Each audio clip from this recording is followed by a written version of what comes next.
So I've written down a few different words and we're going to use these as pieces to the puzzle, right? And what I'm going to do right now is I'm actually going to draw a puzzle.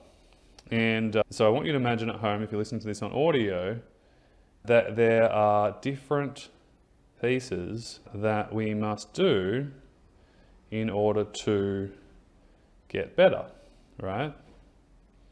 And so, like I said before, a lot of people get it wrong and they think everything's bad for them or they can't do certain things. It's like, no, that's not the actual problem. The problem is you're just not getting the right prescription for yourself right now. Yeah, you're not getting the right prescription for yourself right now. And so the first thing that I believe is the most important one that we must get to first is acceptance. And if we don't accept where we're at or know what to do, it's going to be really hard to move forwards in our recovery. Now, acceptance doesn't mean resignation.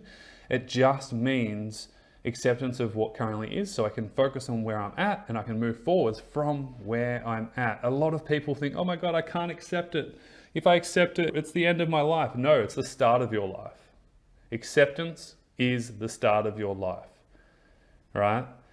So many people are just so not going to move forwards because they're not in acceptance. They're resisting what is and they're going around in circles and they're getting nowhere.